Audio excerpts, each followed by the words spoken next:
A couple of days ago, I did a first quick review of this device, but I'll let you in on a secret. I've actually been actively using the Black Shark gaming tablet for a full 3 months now. I specifically waited this long to test it in real-world conditions, load it up with new patches and heavy games, assess battery wear, and see how the body holds up under regular use. Has it stood the test of time? Has the battery degraded? Does the body overheat? And have any software issues appeared? I'm telling you everything honestly without any marketing fairy tales or embellishments. And we'll start with the condition of the body, materials, and build quality. Exactly 90 days have passed, and the tablet has migrated daily from my desk to my backpack, traveled with me on trips, and survived hundreds of gaming sessions. The aviation-grade aluminum on the back panel is holding up just perfectly. Over these 3 months, not a single deep scratch has appeared on it, and the matte finish hasn't worn off even on the edges, where my fingers hold the device most often. The chassis has remained just as solid. No creaking when twisted or looseness in the volume buttons has appeared. However, there are 2 points to consider. Firstly, the metal back collects fingerprints and skin oils quite actively, so you will have to wipe the device down regularly. Secondly, there is no factory-installed screen protector on the display. Since this is an IPS display, it is better to apply a protective glass or a high-quality film on the very first day of purchase to avoid micro scratches from dust. As for the software, the interface, and updates during the time I've been using it, 2 system patches have arrived, which improve the stability of background processes and slightly optimize battery life. The Android 16 interface itself runs as snappily as possible. No app crashes, freezes, or micro-stutters during swipes have appeared over the 3 months of use. The built-in gaming utility from Black Shark handles its tasks perfectly, displaying FPS statistics, temperature monitoring, and quick switching of performance profiles work without any glitches. But if you are expecting advanced ecosystem features on the level of iPadOS or the flexible windowed mode like DeX from large tablets, you will find the functionality rather modest. It is a clean, fast, but fairly simple shell focused on launching games. Now let's talk about the battery status and actual charging. Inside, there is a 7300 mAh battery installed. After 3 months of constant charge-discharge cycles, the capacity hasn't visibly degraded. The tablet holds a charge just as well as it did in the first week. In demanding games like Genshin Impact or Honkai Star Rail at high brightness, it honestly delivers about 4.5 to 5 hours of continuous gameplay. When watching videos over Wi-Fi or browsing the internet, the battery easily lasts for 10 to 11 hours. But what really starts to get annoying with daily use is the charging speed. The included or a third-party charger provides a maximum of 20 watts here. For a 7300 mAh battery in 2026, that is catastrophically slow. The full process of replenishing energy from 0 to 100% takes over 2 hours. You simply won't be able to quickly top up the device for 15 minutes before leaving the house. But let's talk about the most important thing. That is the stability in games and the cooling of this device. And the main fear of any buyer of gaming gadgets is whether the FPS drops after games receive heavy updates. I specifically rechecked all the key titles. The combination of the 4nm Qualcomm Snapdragon 8's Gen 3 chip, Adreno 735 graphics, and 12GB of RAM still handles everything with ease. Mobile or Call of Duty, a stable 90 to 120 FPS on maximum graphics settings. The frame rate remains a flat line. The tablet maintains 60 frames per second in Genshin Impact on Ultra settings.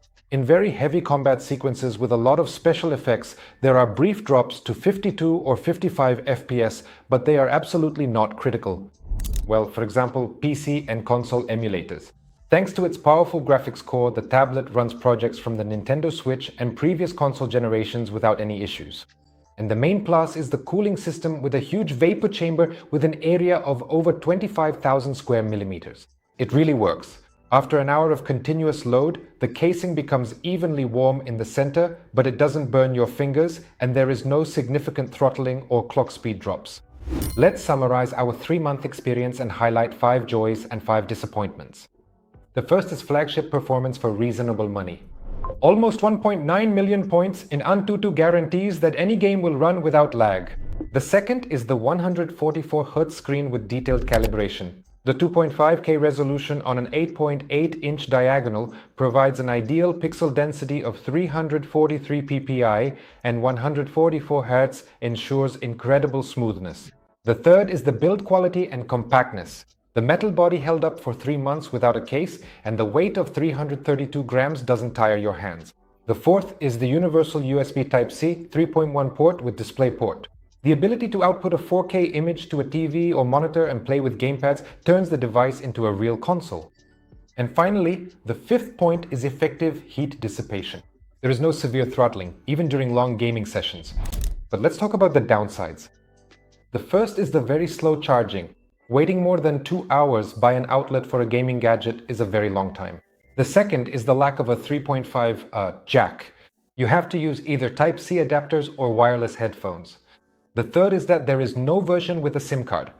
Outside the home, you are completely dependent on internet tethering or an open Wi-Fi network. The fourth is the modest package contents. There is no case, no screen protector, and no powerful adapter in the box. And the fifth and last is the average sound quality. The speakers are loud, but they lack deep low frequencies, specifically bass, compared to larger tablets. But is it worth the money, and what better options can you get for this budget? At the moment, the Black Shark gaming tablet is selling in the range of $400 to $500, depending of course on promotions and storage capacity. But does it justify its price tag? And I think definitely yes. For this amount, you get one of the most powerful compact Android tablets on the market with a Snapdragon 8 series chip and a magnificent 144Hz screen. But can you actually get something better for this money today?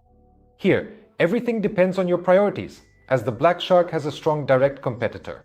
For example, the Lenovo Legion Tab. The price is around $430 to $480. Why might it be better? It is the main direct competitor in the 8.8-inch format. The Legion Y70 versions are equipped with a full-fledged Snapdragon 8 Gen 3 chipset or 8 Plus Gen 1 in earlier revisions and 2 USB Type-C ports, which allows you to charge the tablet while simultaneously connecting wired headphones or a hub without any adapters. If having 2 Type-C ports and deeper settings for gaming is important to you, the Lenovo looks more interesting. The second one is the Red Magic Nova gaming tablet. The price is from $450 to $500. Why might it be better? Because it is equipped with an even more powerful Snapdragon 8 Gen 3 leading version chip and a built-in cooler with an active fan as well as faster charging, 80 watts. However, the Red Magic is noticeably larger with a 10.9-inch screen, so it's not as compact and it's uncomfortable to hold while playing compared to our tablet. And the third one is the Xiaomi Pad 7 Pro. It also costs about $480 to $500. And why might it be better for you? If you need a tablet not just for gaming but also for studying, working with documents, and watching movies on a large screen. It has an 11-inch display, support for an official keyboard, a case with a touchpad, and faster charging. But in terms of ergonomics for pure mobile shooters, it falls short compared to the compact Black Shark. So let's sum it all up.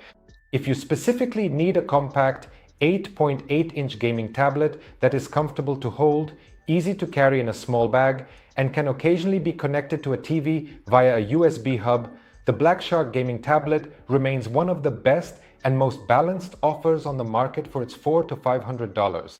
It is definitely worth buying, but before you do, weigh whether you might need 2 Type-C ports like on the Lenovo Legion Y70 or a larger screen for work like on the Xiaomi Pad 7 Pro. Write in the comments which of these compact tablets you would choose. Like the video, subscribe to our YouTube channel, and see you next time. Bye!